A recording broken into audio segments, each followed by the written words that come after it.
नमस्कार दोस्तों, आज हम भारत रत्न से सम्मानित अटल बिहारी वाजपेयी जी की जीवनी लेकर आपके सामने आए हैं। अटल बिहारी वाजपेयी एक प्रमुख भारतीय राजनीतिक और कवि थे, जिन्होंने देश के राजनीतिक परिदृश्य पर एक अमिट छाप छोड़ी। उन्होंने कई दशकों तक चले राजनीतिक करियर के साथ भारत के 10वें प्रधानमंत्री के रूप में कार्य किया।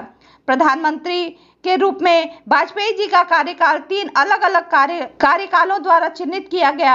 1996 में उनका पहला कार्यकाल केवल 13 दिन तक चला, लेकिन 1998 में 13 महीने की सेवा के लिए वापस आए। हालांकि उनका सबसे बड़ा और प्रभावशाली कार्यकाल 1999 से 2004 तक था, जिसके दौरान वह कार्यालय में पूर्ण कार्यकाल पूरा करने वाले पहले गैर कांग्रेसी प्रधानमंत्री बने। भारतीय जनता पार्टी के सह संस्थापक और वरिष्ठ नेता तथा हिंदू राष्ट्रवादी संगठन राष्ट्रीय स्वयंसेवक संघ (आरएसएस) के सदस्य के रूप में वाजपेयी जी ने भारत के राजनीतिक परिदृश्य को आकार देने में महत्वपूर्ण भूमिका निभाई।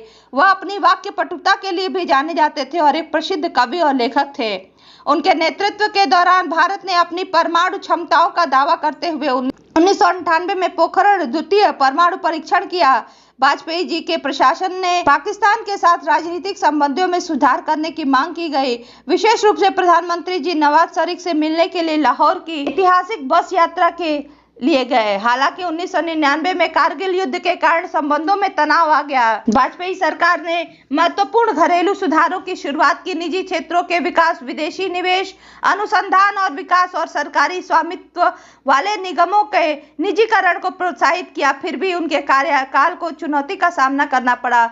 उन्होंने 2001 में भारतीय संसद पर हमला और 2002 में गुजरात दंगे शामिल हैं, जिसमें 2004 के आम चुनाव में उनकी चुनावी संभावनाओं को प्रभावित किया। उनके योगदान के सम्मान में अटल बिहारी वाजपेयी जी को 2015 में भारत के सर्वोच्च नागरिक सम्मान भारत रत्न से सम्मानित किया गया। 15 दिसंबर 2014 में सुशासन दिवस के रूप में उनके जन्म दिवस की घोषणा की गई। 25 दिसंबर सन 1924 को मध्य प्रदेश के ग्वालियर में पैदा हुए अटल बिहारी वाजपेयी एक हिंदू ब्राह्मण परिवार से थे।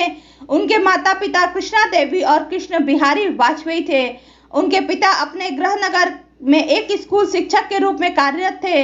उनकी पैतृक जड़ें उत्तर प्रदेश के आगरा जिले के बटेश्वर गांव में थी। वाजपेयी जी ने अपनी प्रारंभिक शिक्षा ग्वालियर के सरस्वती शिशु मंदिर में से प्राप्त की और बाद में उज्जैन जिले के बारनगर में एग्लो वर्नाक्युलर मिडिल स्कूल में दाखिला लिया। उनके पिता वहां प्रधानाध्यापक बन गए। उन्होंने अपनी उच्च शिक्षा ग्वालियर के विक्टोरिया कॉलेज आगरा विश्वविद्यालय से प्राप्त की, जहां उन्होंने हिंदी, अंग्रेजी, संस्कृत में कला स्नातक की उपाधि प्राप्त की। इसके बाद उन्होंने आगरा विश्वविद्यालय के तहत डीएवी कॉलेज कानपुर से राजनीतिक विज्ञान में मास्टर ऑफ आर्ट्स पूरा किया।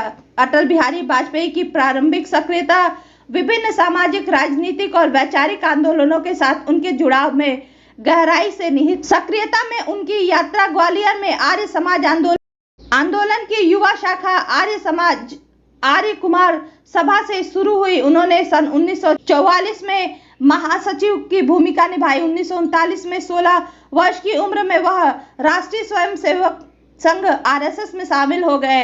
एक दक्षिणपंथी हिंदू राष्ट्रवादी संगठन, एक स्वयंसेवक के रूप में बाबा साहब आम्बेडकर के प्रभाव में वाजपेयी जी ने 1940 से 1944 तक आरएसएस अधिकारी प्रशिक्षण शिविर में भाग लिया। अंततः 1947 में पूर्णकालिक प्रचारक बन गए।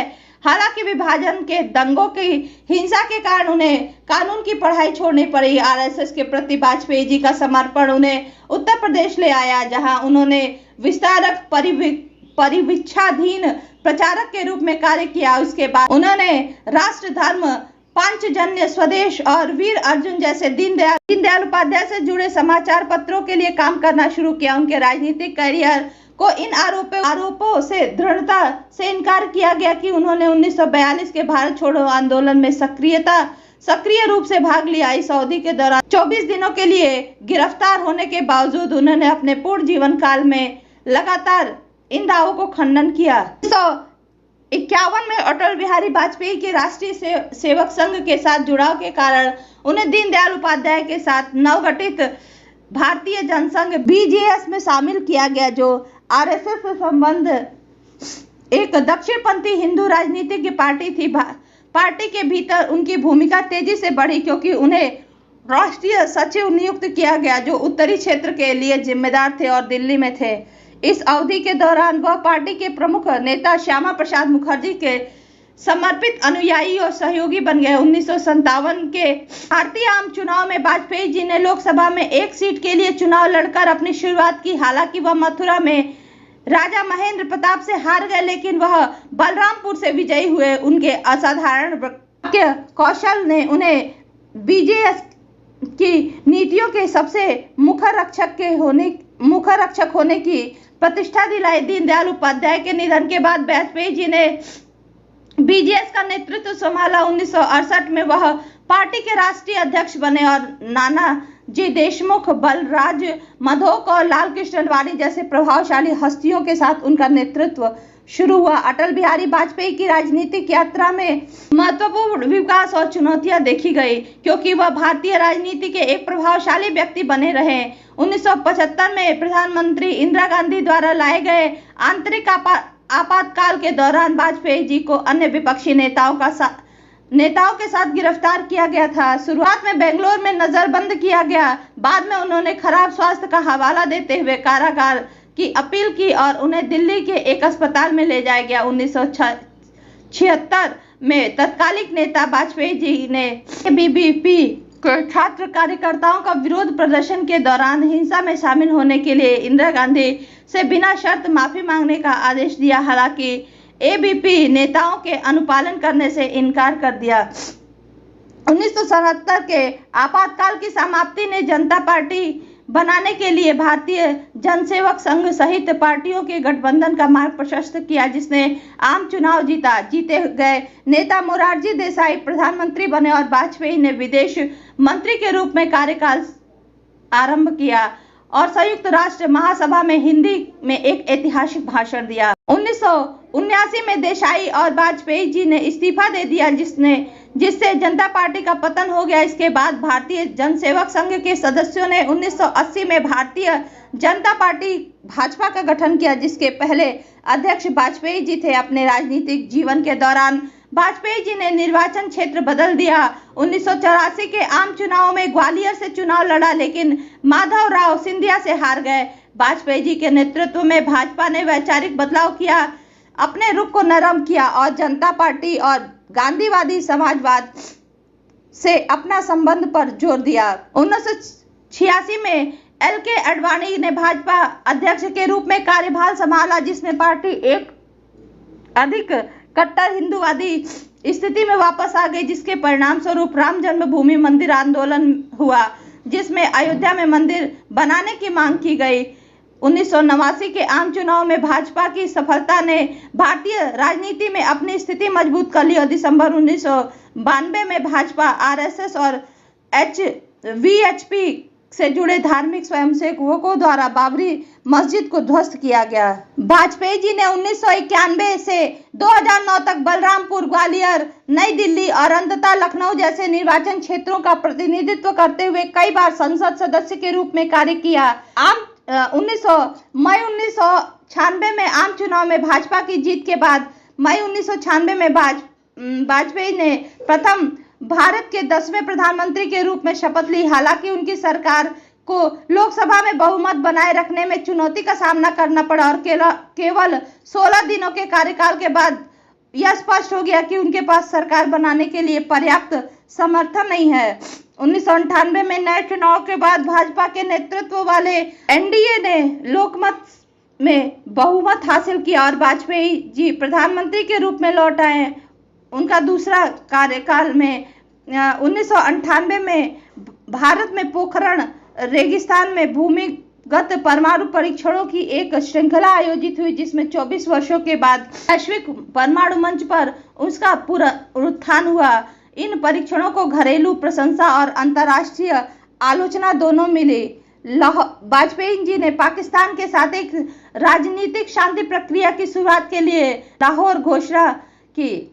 इस समझौते का उद्देश्य कश्मीर विवाद को हल करना और दोनों देशों के बीच बातचीत और व्यापार को बढ़ाना था। सरकार को तब झटका लगा जब एक प्रमुख गठबंधन सहयोगी एडीएमके ने 1999 में अपना समर्थन वापस लिया। इस कारण से वे विश्वास मत से हार गए। मई 1999 में कारगिल युद्ध तब भड़का जब पाकिस्तान समर्थित आतंकवादियों और सैनिकों ने कारगिल और कश्मीर के अन्य क्षेत्रों में भारतीय क्षेत्र में घुसपैठ की। इसमें ऑपरेशन विजय शुरू किया गया और भारत जीत गया। प्रधानमंत्री के रूप में तीसरा कार्यकाल 1999 से लेकर 2004 तक था। दिसंबर 1999 में इंडियन एयरलाइंस की उड़ान IC 814 को आतंकवादियों द्वारा अपहरण कर लिया गया और अफगानिस्तान ले गया गया और भारी दबाव सरकार ने कुछ आतंकवादियों को रिहा करके बंदूक 2001 में आतंकवादियों ने दिल्ली में भारतीय संसद पर हमला किया और भारत और पाकिस्तान के बीच सैन्य गतिरोध पैदा हो गया। 2002 में गुजरात में सांप्रदायिक हिंसा भड़की जिसमें काफी लोग हताहत हो गए। सरकार ने आर्थिक सुधारों की शुरुआत की और GDP में वृद्धि हुई और विदेशी निवेशों में वृद्धि और बुनियादी ढांचे में आधुनिकीकरण का प्रयास किया गया। 2003 में जब पार्टी 2004 के आम चुनाव के लिए तैयार हो रही थी तब भाजपा के भीतर नेतृत्व संघर्ष सामने आया। भाजपा अध्यक्ष वेंकैया नायडू ने शुरू में सुझाव दिया कि लाल कृष्ण आडवाणी की आगामी चुनाव में राजनीतिक पार्टी का नेतृत्व करना चाहिए, जबकि अटल बिहारी वाजपेयी को विकास पुरुष और आडवाणी को लौह पुरुष के रूप में संदर्भित किया गया। इस कारण से पार्टी में तनाव पैदा हो गया। भाजपा ने राजनीतिक जनतांत्रिक गठबंधन में अपने गठबंधन सहयोगियों के साथ कथित और आर्थिक विकास और पाकिस्तान के साथ संबंधों में सुधार प्रयासों सहित वाजपेयी की शांति पहलों का लाभ उठाकर 2004 के आम चुनाव में सत्ता बरकरार रखने की उम्मीद की। इंडिया शाइनिंग अभियान के बावजूद भाजपा उम्मीदों पर खरी नहीं उतरी। परिणाम स्वरूप सोनिया गांधी के नेतृत्व वाली कांग्रेस पार्टी विजयी बनी। वाजपेयी जी आजीवन कुंवारे रहे। उन्होंने अपनी करीबी दोस्त राजकुमारी कौल और BN कौल की बेटी नमिता भट्टाचार्य को गोद लिया और अपनी संतान के रूप में पाला। यह गोद लिया हुआ परिवार उनके साथ रहता था। उन्होंने जीवन भर एक पिता की तरह नमिता की देखभाल की। पारंपरिक ब्राह्मण और आहार प्रतिबंधों से सख्त अनुयायियों के विपरीत वाजपेयी जी विस्की और मांस के शौक के लिए जाने जाते थे।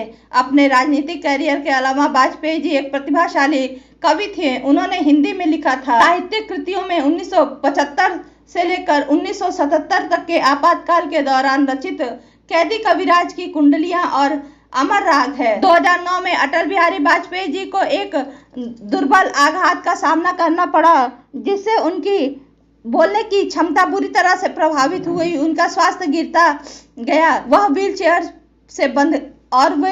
से बंद गए। बोलने में चुनौतियों का सामना कर रहे, मानसिक रूप से जूझ रहे और लंबे समय से मधुमेह से पीड़ित थे। वाजपेयी जी काफी हद तक सार्वजनिक जीवन से दूर हो गए। अखिल भारतीय आयुर्वेदिक संस्थान में चिकित्सा जांच के अलावा शायद ही वे कभी अपने निवास को छोड़कर जाते थे। 16 अगस्त 2018 को उनका निधन हो गया। 93 वर्ष की आयु में उन्हें आधिकारिक तौर पर मृत्यु घोषित कर दिया गया। पूरे राजकीय सम्मान के साथ राजघाट के पास राष्ट्रीय स्मृति स्थल पर उनका अंतिम संस्कार किया गया। अंतिम संस्कार में प्रधानमंत्री नरेंद्र मोदी और राष्ट्रपति रामनाथ कोविंद समेत हजारों अन्य गणमान्य लोग भी शामिल किए गए। 19 अगस्त को हरिद्वार में गंगा में उनकी अस्थियां विसर्जित की गई। वाजपेयी जी को मिलने वाले पुरस्कार: 1993 में डी.लिट की उपाधि कानपुर विश्वविद्यालय से, 1994 में लोकमान्य तिलक पुरस्कार, 1994 में उत्कृष्ट सांसद पुरस्कार, 1994 में भारत रत्न पंडित गोविंद वल्लभ पंत पुरस्कार, 1992 में पद्म विभूषण, 1999 में ऑर्डर ऑफ ऑइसम अलाउड, 27 मार्च 2015 में भारत रत्न, 7 जून 2015 में बांग्लादेश मुक्ति युद्ध सम्मान मिला। धन्यवाद दोस्तों। अगर आपको अटल बिहारी वाजपेयी जी की ये जीवनी अच्छी लगी हो तो प्लीज इसे लाइक से सब्सक्राइब करना ना भूलें।